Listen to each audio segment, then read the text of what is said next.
Hi, welcome everyone. This is Christina Duke from Power to Fly. We'll get started with our webinar featuring sales and tech leaders at Gainsight in just a few moments.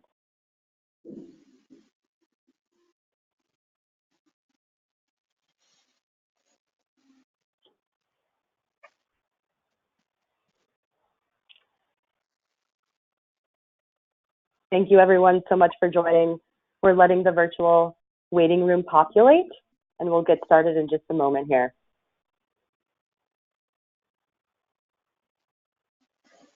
All right, I'll go ahead and kick us off. Well, welcome everyone, and thank you so much for joining today's virtual seminar hosted by Power to Fly and Gainsight, the innovative customer-centric technology that's driving the future of customer success. I'm Christina. I'm Power to Fly's Director of Customer Success, and for those of you that don't know, Power to Fly is a community and platform that connects skilled professional women with each other and with companies like Gainsight that care about creating environments where women and teams can really thrive, both personally and professionally.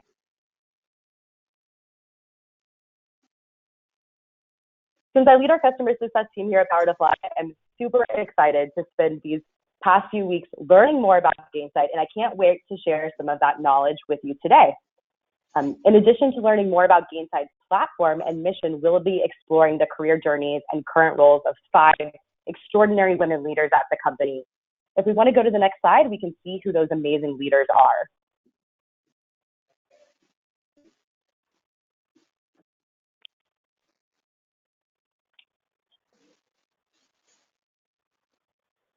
Those amazing leaders are Haley Jean Farr, she's the Vice President of Market Development, Kelly DeHart, Regional Vice President, Customer Account Management, Meghan Mother, the Director of Business Operations, Alka Tandon, Vice President of Finance, and Priyanka Srinivasan, Director of Product Marketing.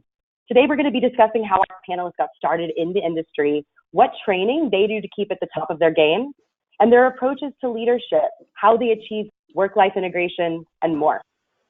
Then we'll be devoting the whole second half of the webinar to answering your questions. So please feel free to submit those in the chat. Today we're going to be, before I kick off the agenda, I do want to go through some quick housekeeping items to help you get the best out of this webinar experience. So in terms of housekeeping, in case you're disconnected from the online presentation or if you have a bad connection, you can also dial in from a landline and you can find your unique dial-in number in the audio panel.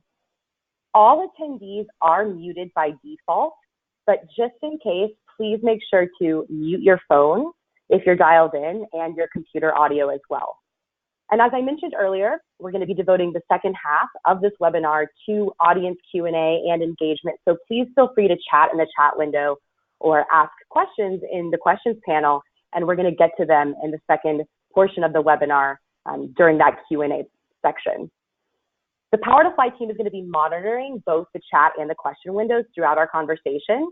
So please just give us a second to respond if you type a question, but we'll make sure to get to it. And just so you know, this presentation will be recorded, and you're going to be receiving a link to the presentation and recording afterwards.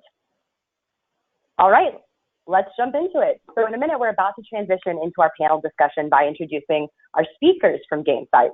And then we're going to dive a bit deeper into our panelists' career journeys to really explore some of their key learnings and best practices. And then finally, as I mentioned, we're going to move into the interactive portion of the webinar, which I find tends to be the most exciting and valuable aspect of the webinar. Again, that audience Q&A. So just setting some context, this is a safe space. You won't be on camera. You don't even need to speak if you don't want to. You can just type your questions into the chat box at any time during the presentation and we'll get to them. Just so you know, if you send us a topic and we don't get to it, we will be following up after the webinar, as I mentioned. All right, let's get started. So I'd like to take this opportunity to introduce each of our panelists. Let's start with Haley Jean Farr. Please tell us about your role at Gainsight and what it entails, Haley.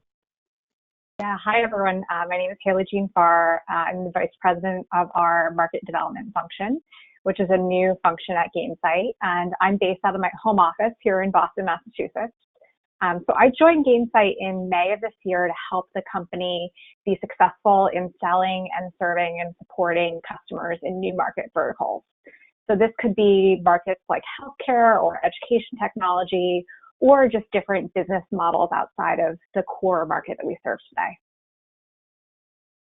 Thank you so much for sharing, Haley. Kelly, would love to hear from you now.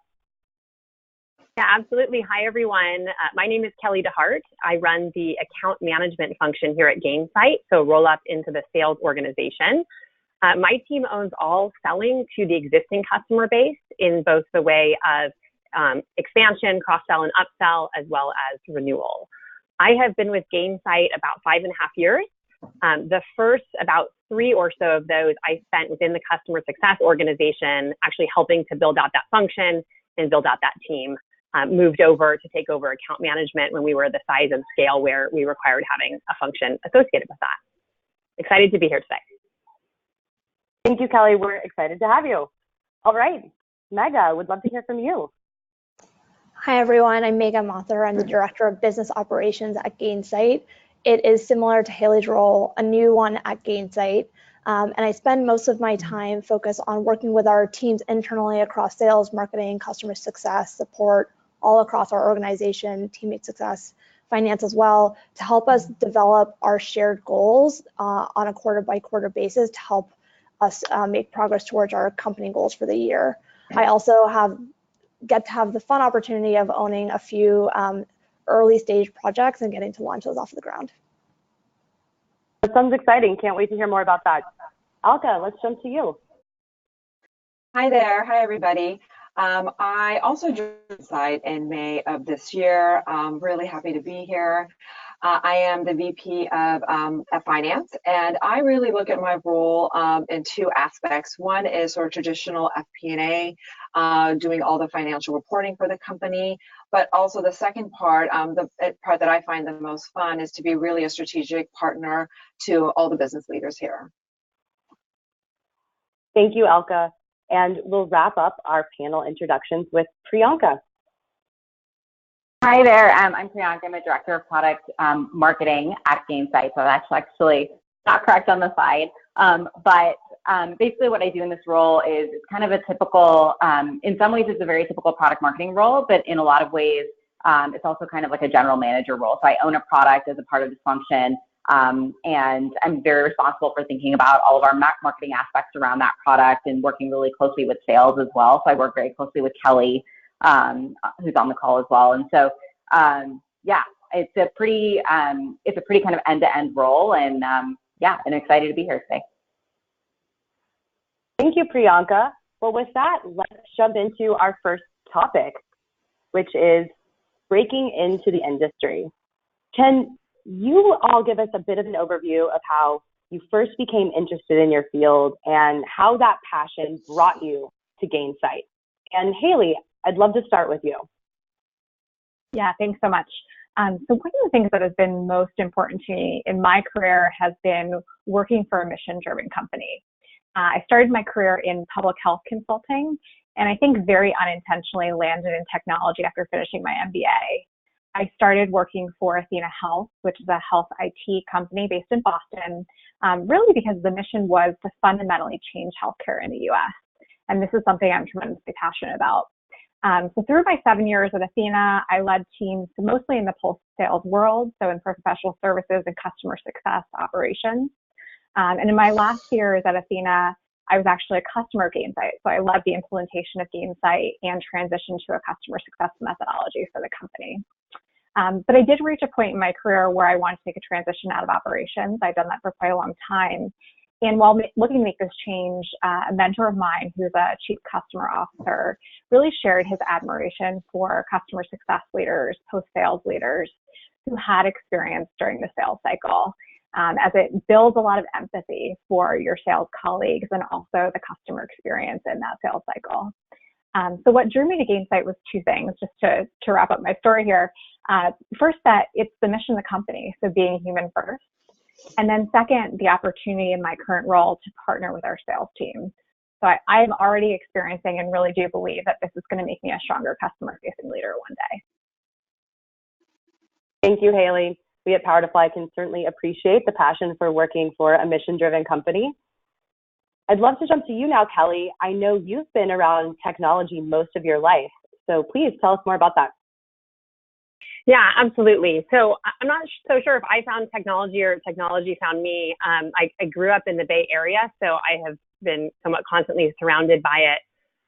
But that brought with it a lot of wonderful opportunities. The first sort of foray I had into working for a technology company was during a summer internship when I was home from school for the summer.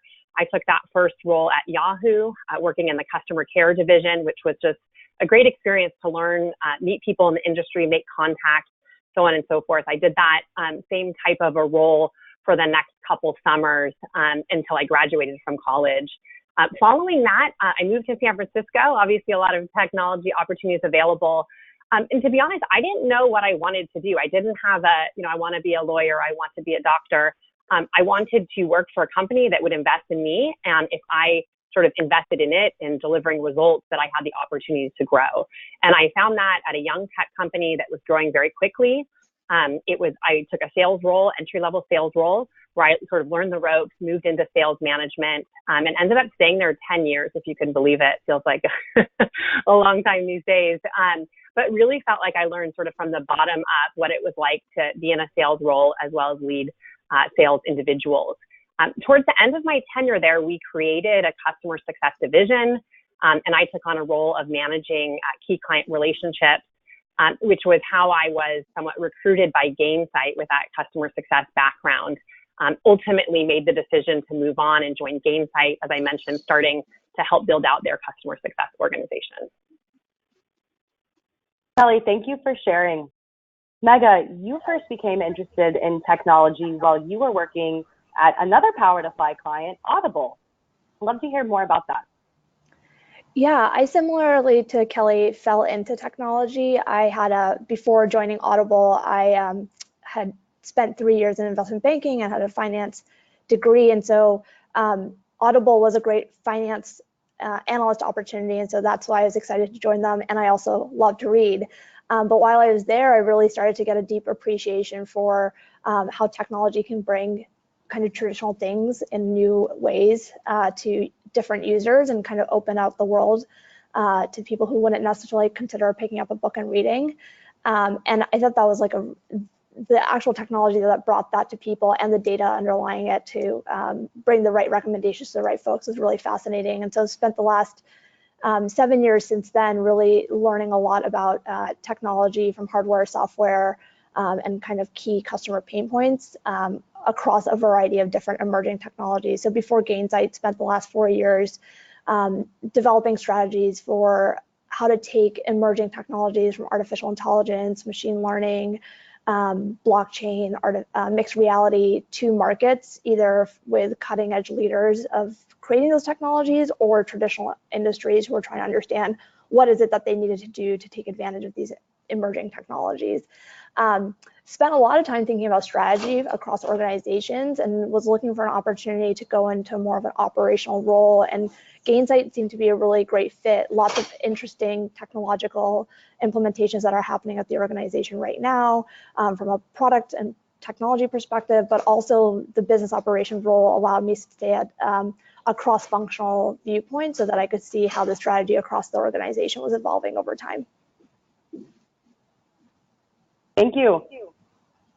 Now, Alga, like Kelly, you also have long ties to Silicon Valley. Would love to hear more about that.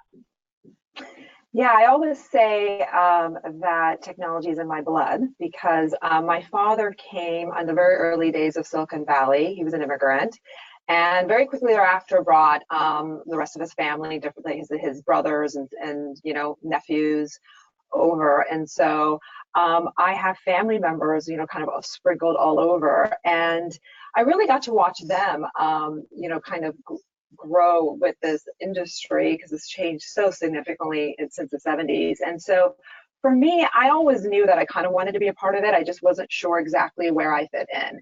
So I also started my career in investment banking and got to really work very closely with entrepreneurs. And I found that was really satisfying, really enjoyed working with innovative technologies, really enjoyed just being around them and their passion.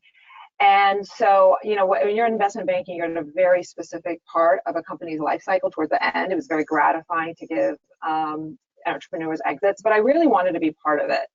I really wanted to be, you know, in the blood, sweat, and tears. And so I went to business school and then sort of transitioned into operations and have been in various financial operations roles for the last 10 years.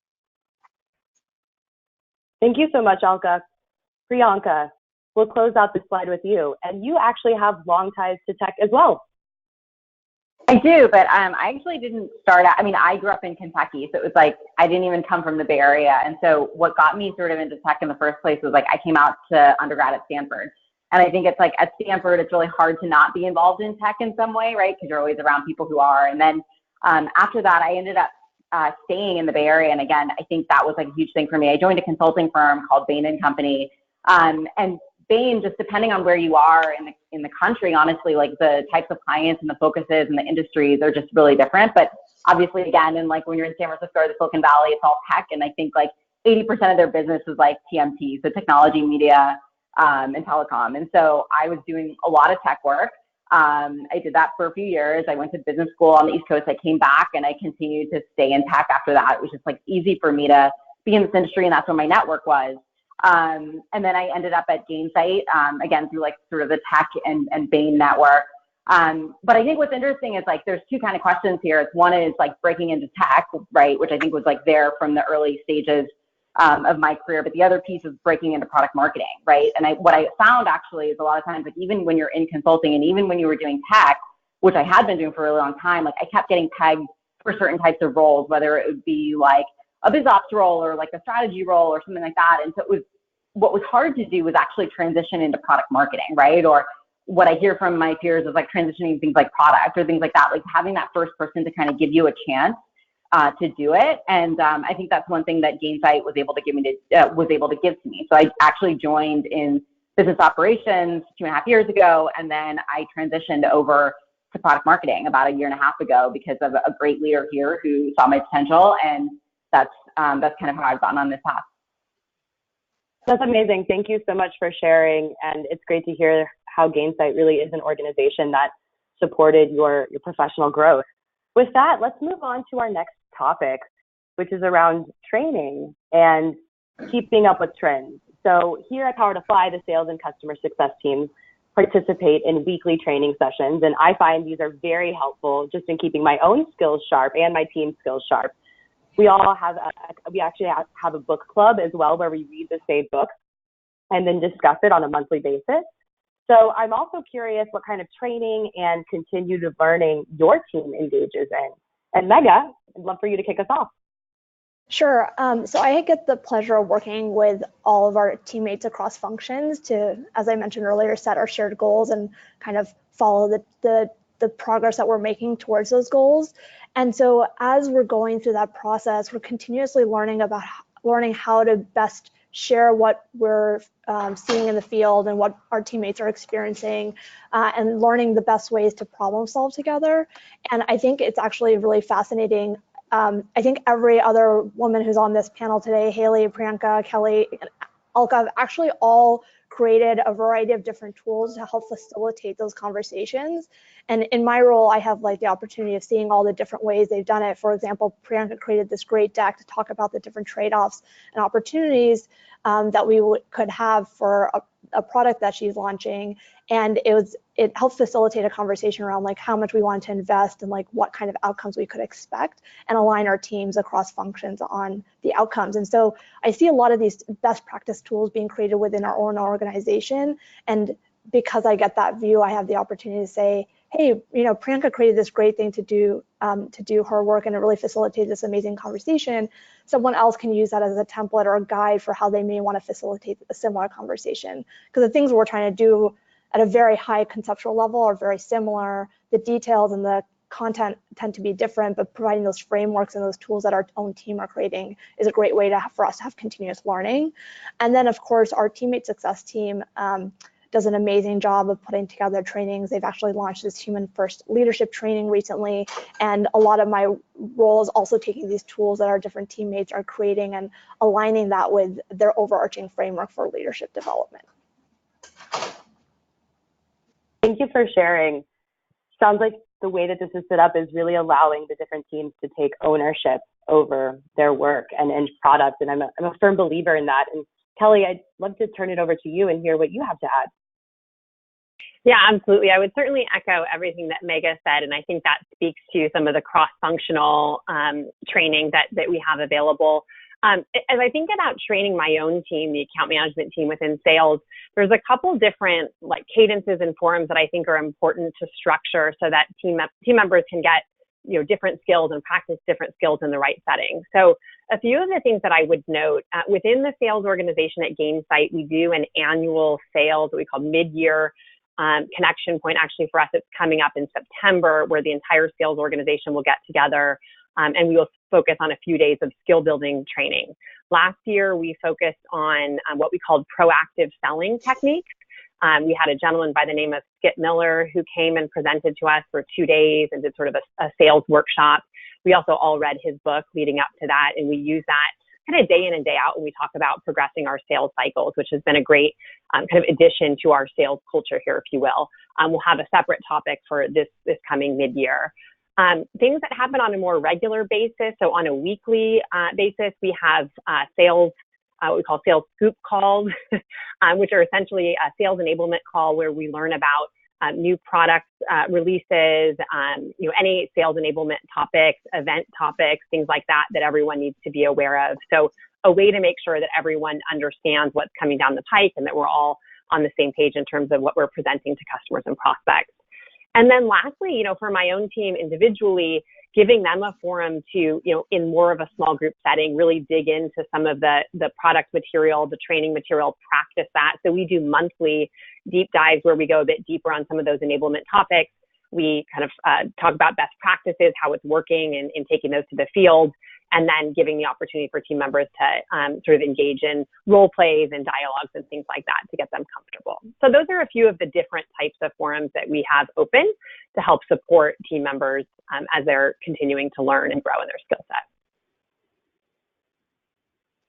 Thank you so much for sharing. And that's a great segue into our next topic, which is talking about supporting your team. So would love to understand how y'all as leaders reward members of your team that are going above and beyond, and as well as what happens if you have a team member that perhaps needs a little extra help. Alka, let's start with you. Yeah, I think it's a great topic because, as leaders, we are only as good as our teams. And so, I think part of it is sort of just having, first of all, developing a high EQ. And so just having a really good pulse sort of on your team, because I found that oftentimes teammates may not even know they're struggling. So you can have a very great open dialogue with your team members, but at times they just may not know it. And, but I think for sure, number one, keeping the communication open, having a really high EQ, meeting with your teams regularly. I think sometimes in the hustle and bustle of just the job, sometimes that's, a little bit lost. And then, in terms of actually rewarding teams, I think it's twofold. I think for sure, appreciation actually goes like a long way. I think oftentimes in a really fast-paced environment, you have to sort of manage time. And so, I really do expect that, team members, when we really need it, around certain times like board meetings or closes for us, that we are going full speed ahead. But I also believe in sort of downtime. And I absolutely believe in balance. I think all of my team members should take PTO and enjoy it. And I certainly don't, I definitely don't, reach out to them during that time. And I think they appreciate that sort of as well. So I think balance is also really important. And then just like we spoke about, I think just ensuring that there's continuing education. And then finally, I think the other big piece is to just know that you're really invested in their growth and that there's like a path and a career path. And I think when you put all those pieces together, your team does feel very supported. Thank you. Haley, will you please share more about your approach to supporting your team? Yeah, absolutely. I've been lucky to manage, I think, 36 incredible folks throughout my career. And, I started as a manager about 6 years ago. And something I learned along the way was that it's super important to understand what motivates members of your team. So every person you manage is going to have different motivators and, also different demotivators.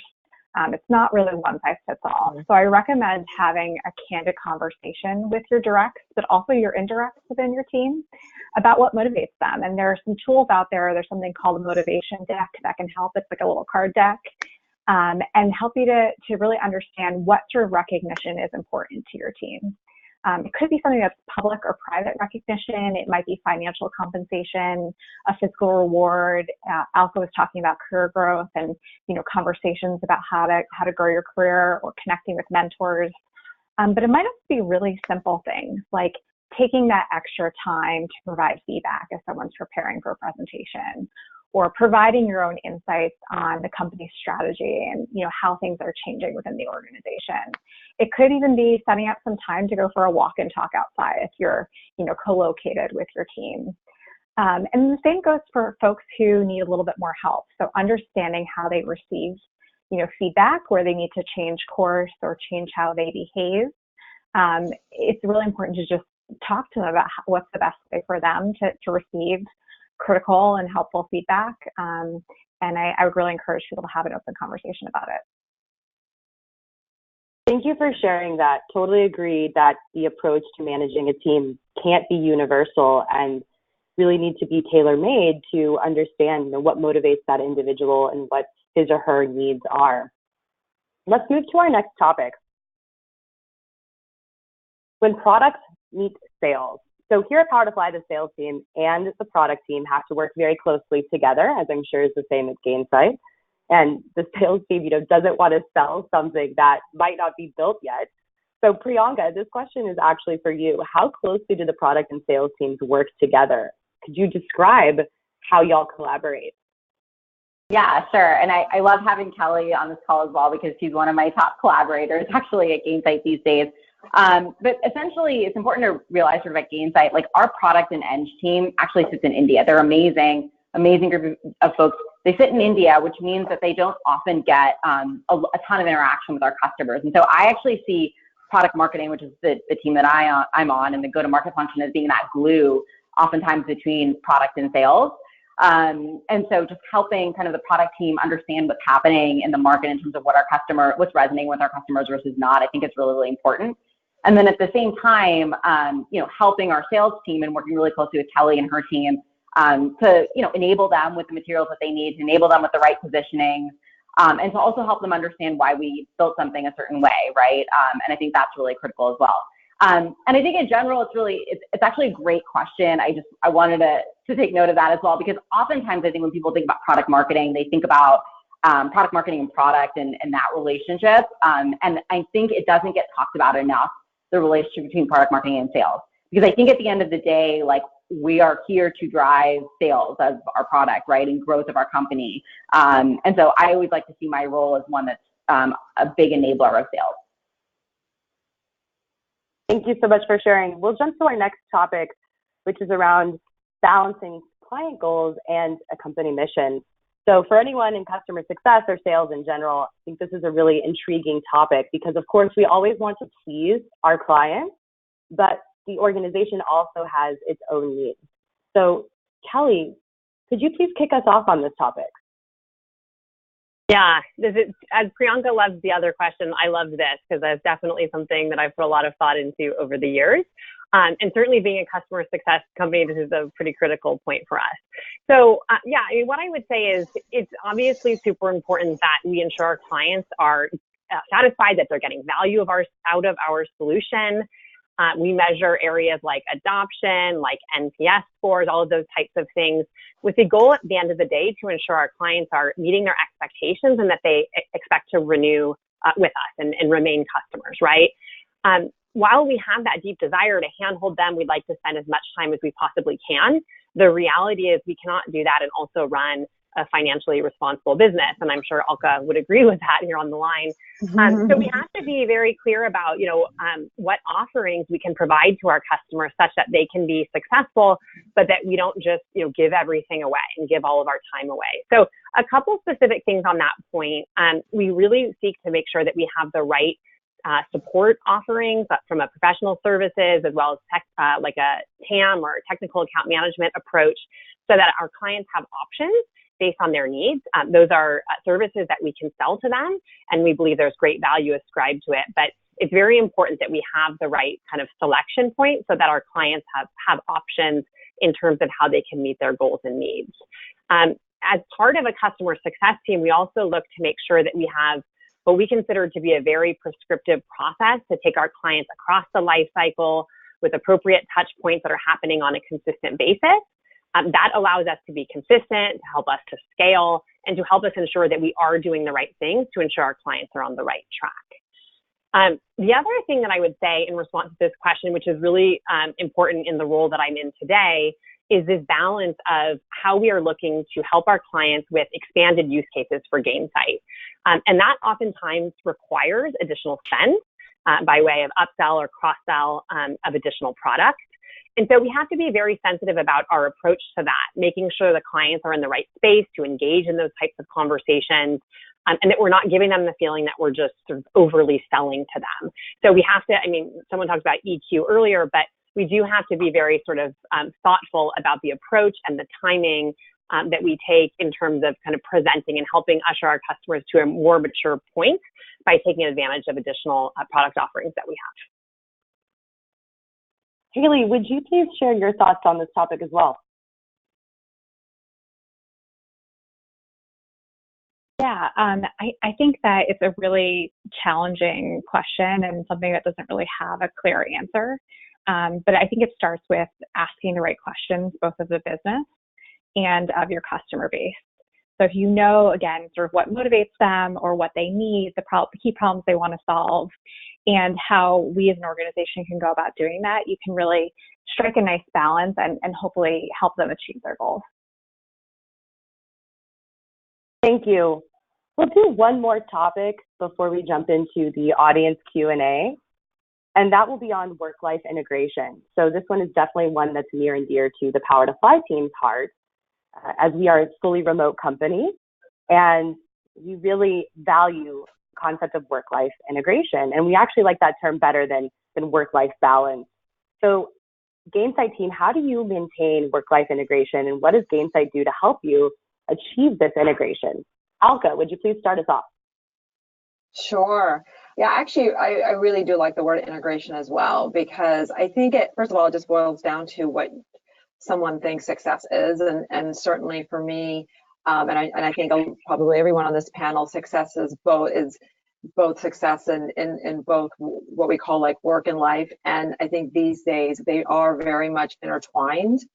I think that's one of the great things that Gainsight has done. As you can see, there is, yes, unlimited PTO, no email Saturdays, and the 24-hour email response rules. But I think the broader message in that is that, you matter. And Gainsight's, I think, really, really great about making sure that the individual does not get lost sort of, in a company. I think that, everyone needs to have also sort of their own boundaries as they kind of go through and help their teammates have sort of boundaries as well. But I think it can be achieved. And I think, especially in an environment like here, I think we've got an exec team that's really super supportive of both.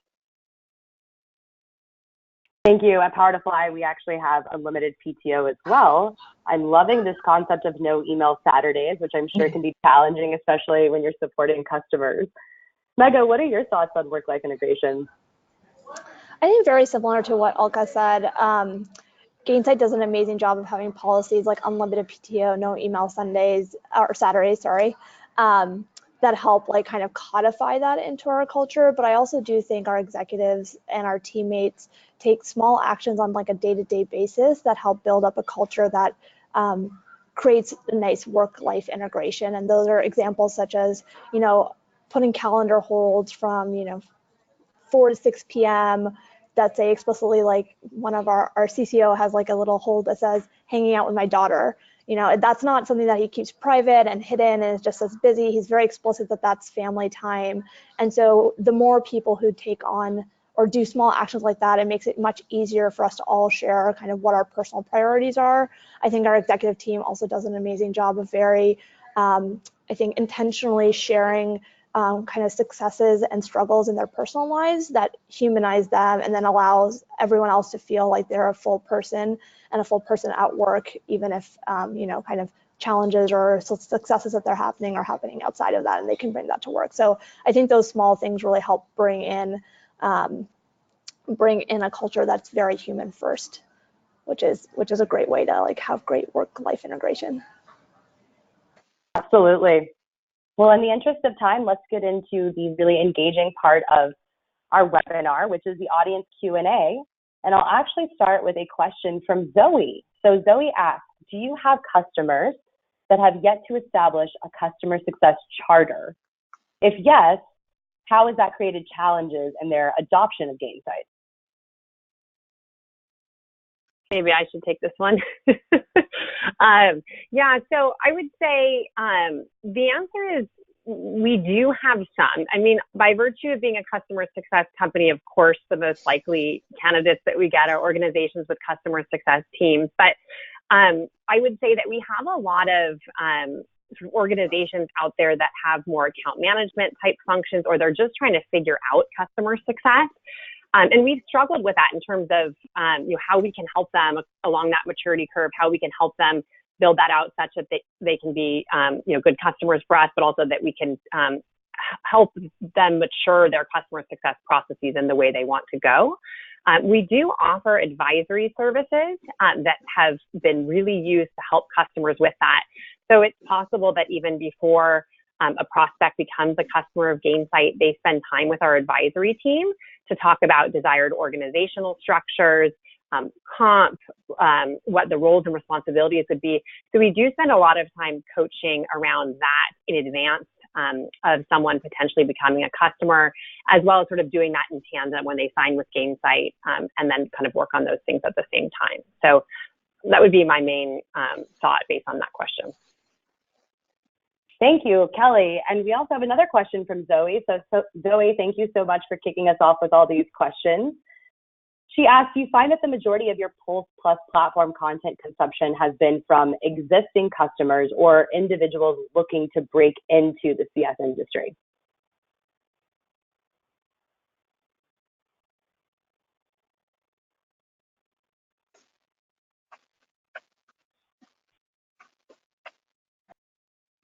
It's a really good question. We clearly don't have a perfect answer for it. I think maybe something we can follow up on, but I believe that it was intended to support both our existing customers and folks looking to break into the industry or grow their career within the industry. So I think it's oriented towards all audiences. Thank you. I think that's a great question that we can take, and Zoe, the team can follow up with more detail afterwards. We have a question from Tiffany. What does the first 30, 60, 90 days look like for a new sales rep? Great question.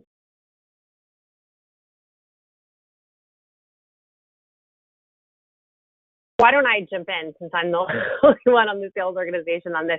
Yeah, so a few different things. We do have a Gainsight onboarding program that all new hires go through, which takes place in the first couple weeks that an individual is with Gainsight. That covers overall kind of org structure, company dynamics, product training, et cetera. The baseline that we would want all new hires to have would take place first. And then second would be for a sales individual, we have something driven through our PMM organization that has a specific sales focus enablement that would be taking place in kind of a week-long training session following that initial Gainsight onboarding. So that's sort of how I think about the first month. From there, it really becomes more focused on your individual leader and where you fall within the sales organization. And that leader sort of taking you through their prescribed onboarding for how you learn sort of the segment that you're going to be working in, joining customer meetings or prospect meetings and calls like that, just to get up to speed on what the processes and what the team members are doing. I would say that's a lot of kind of the 60 days, that second 30 days, if you will. And then I think 90 is really kind of rounding out the skill set, starting to take on individual work and getting coached by your manager or other individuals on your team in terms of beginning to actually start taking on activities with clients and prospects. So that's the general sense, but I think it depends a little bit on where in the sales organization you begin. Thanks for sharing, Kelly. Great question from Lavanya. What requirements or career background is preferred for a career at Gainsight?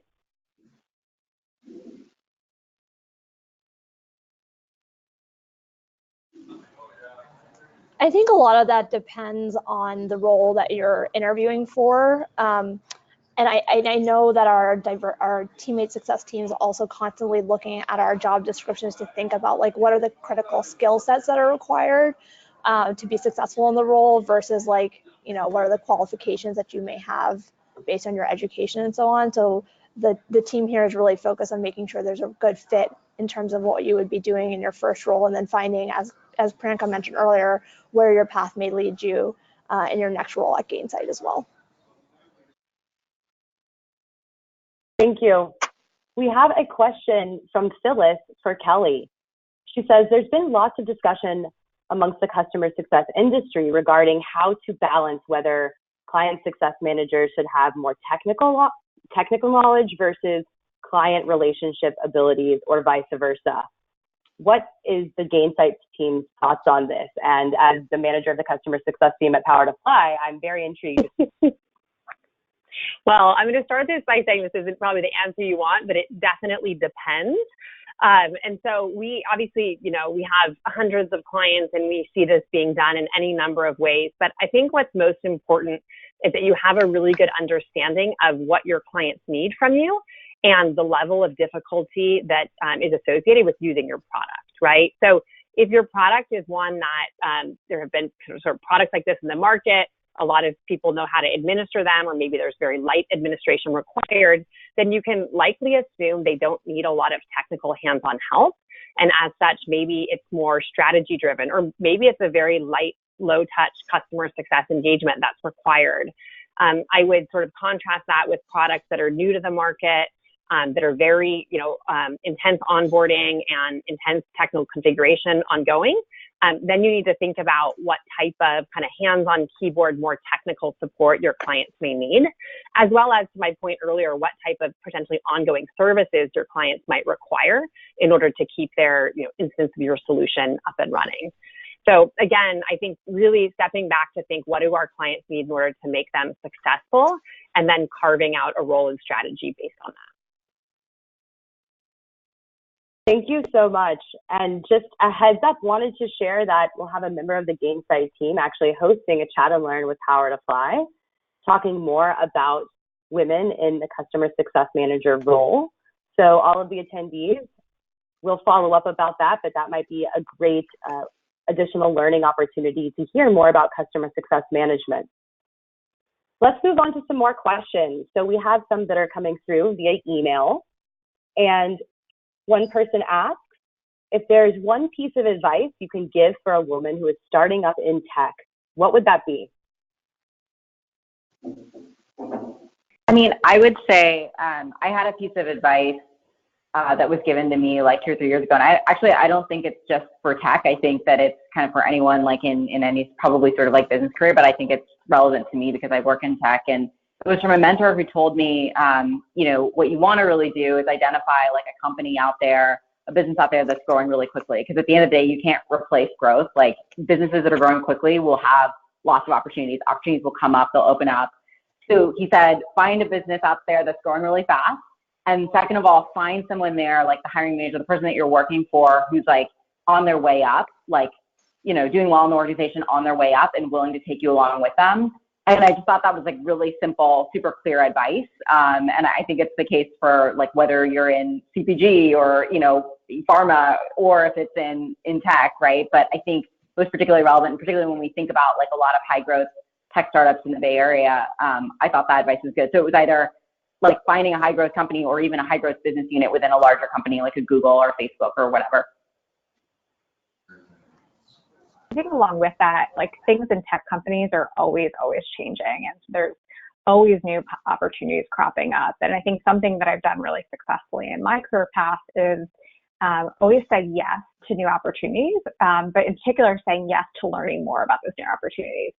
They always didn't fit with my career intentions and my career growth that I was aspiring to, but I always learned more about it and demonstrated openness to, career transitions that might not be obvious.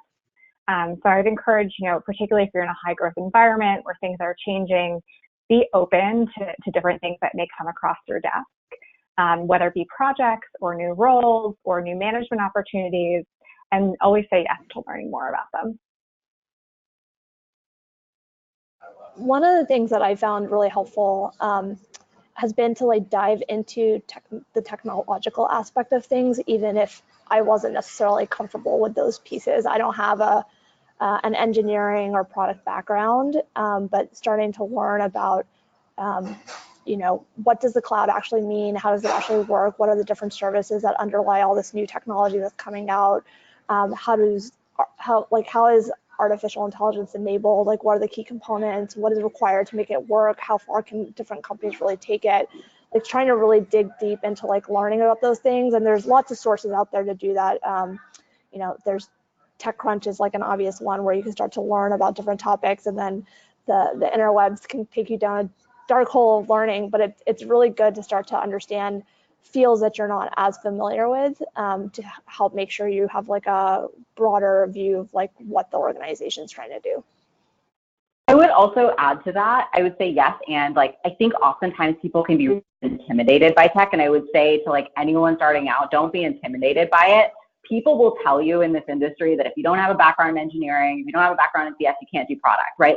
There are all these myths about, what you can and can't do, but all it takes is a really smart person who's really dedicated, who's willing to spend the time to learn. And I've seen it time and time again. I started my career, like I said, at Bain doing enterprise tech stuff, which is the most esoteric stuff that you could ever imagine. And you just sat there and learned it. None of us had tech backgrounds. And so just don't be intimidated by anyone. And I agree with that very much so. And I would also say just really focus on your leadership skills and start building that early on. I mean, no matter what your role is, you can be a leader in it. And we always need really, really good leaders. And I think I would also say, add to that, mentorship's always a big topic. But I was given the advice early on to build sort of my personal board of directors. And some have left and new ones have been added. But I think what you're hearing on this panel is people have changed roles, they change industries, tech has changed, and to really be able to bounce that off of people you trust is super helpful. Alka, thank you so much for sharing that. That's a great transition into the next question, which actually a couple of our attendees have asked about. The topic of mentorship has been brought up a few times throughout this webinar. Do y'all have any advice when it comes to finding female mentors to help you grow in your career?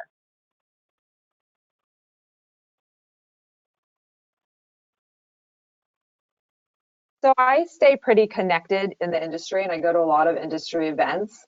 And we have another initiative here that our CEO calls Be Brave, and so I would say be brave, but also be interested and be prepared. So I've had a couple people who sort of approached me and knew a lot about my career path, knew what I sort of did. And came with very clear ideas of sort of what they wanted from me, and that sort of helped start the relationship. And I enjoy that as well. I think there's nothing more gratifying than working and mentoring someone who's really excited and really interested to sort of grow. And I think it creates a really great symbiotic relationship. Yeah, I think the other thing I would Sorry, Kelly. The best mentorship relationships that I've been in has definitely been, a two-way benefit. So where we each benefit from that relationship. And so as you approach a new mentor, I would suggest, thinking about, what sort of element can you, help to educate them about within the organization or about your role. So really thinking about what you have to offer them too in terms of perspectives, as well as figuring out how to get the things that you need out of that mentorship relationship. Yeah, the only other thing that I would add is, or maybe sort of 2 points. One is, I think it starts with just engaging people in general. It's hard to know, like, I want that person to be my mentor or that. You've got to get to know people, as Alka said, either networking or just meeting other individuals within your organization or client base or whatever that might be, in order to kind of broaden the network and the ability to identify someone or have someone identify you. It makes sense to have that type of a relationship, and then obviously leverage the skills that Alka and Haley shared. The other thing that I would say is that for those of you who are in a position to do so, proactively look for the people that you can mentor, right? Because it's obviously easier to know what you can bring, and how you can kind of flag people who look like they are up and comers needing some support. And so to some degree, what we can all try to do is be proactive in that, and support people who might be struggling to figure out how to exactly find the right person to mentor them.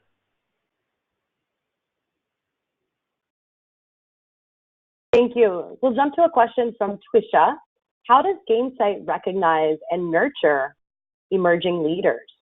Have women experienced the glass ceiling in their growth path?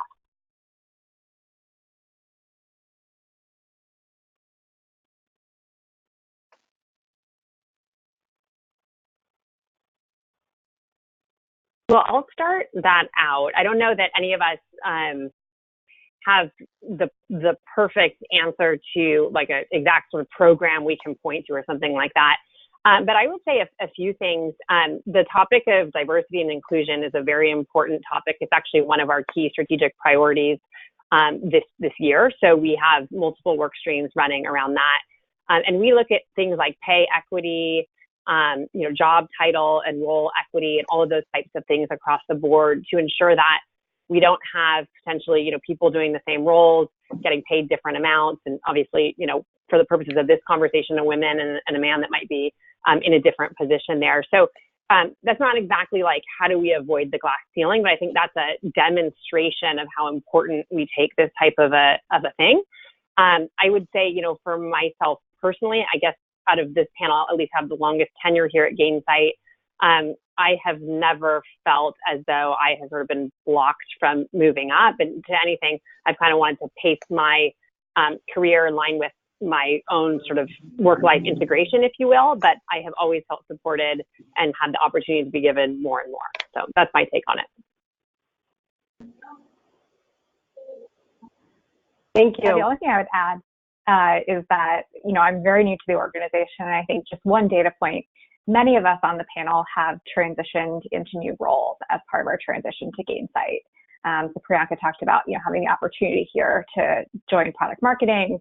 I've never been in a business development or a sales capacity before. And, what really excites me about Gainsight is the trust that was placed in me to translate my existing skill set into this new role. So I think that's a really great data point when you think about the ability to grow your career at an organization. Thank you, Haley. So we're almost coming up on time. I like to close out our panel discussions and audience Q&A with one question. And I'll ask our panelists to do a bit of a lightning round and answer if you can in 1 or 2 sentences. But knowing what you know now, what's some advice you would give your former self?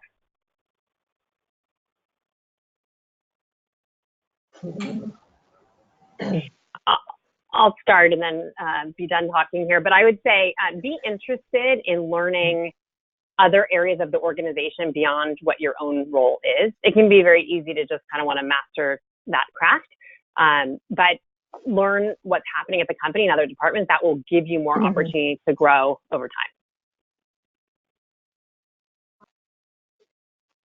I can go next. I think for me, thanks.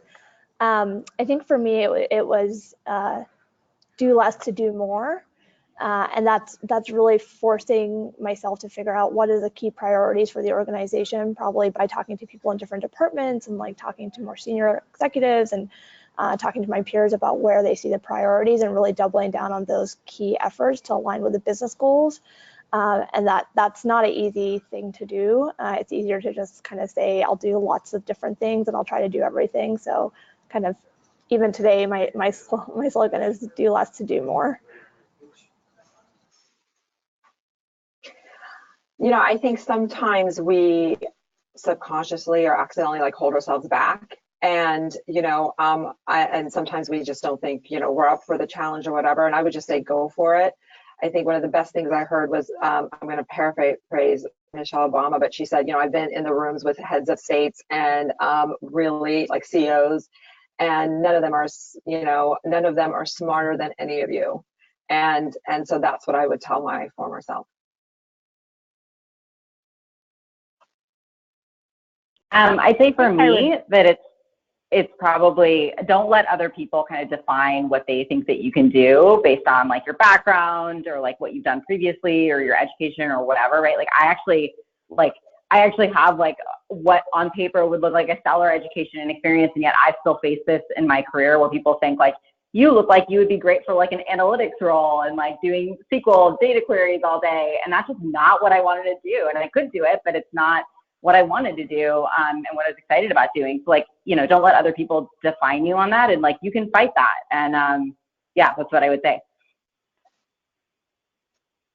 And I'll close it out. I think for me, if I could go back in time, I would really make more priority for my friends and my family and my personal life. I think, you know, we're going to work for a very, very, very long time. And it took me a long time to find that what the right work-life balance was for me. And so start thinking about that now and sort of building into, you know, your current role and your future roles, like a balanced approach to your work and life integration. Thank you. Thank you all so much for sharing your stories, answering your questions.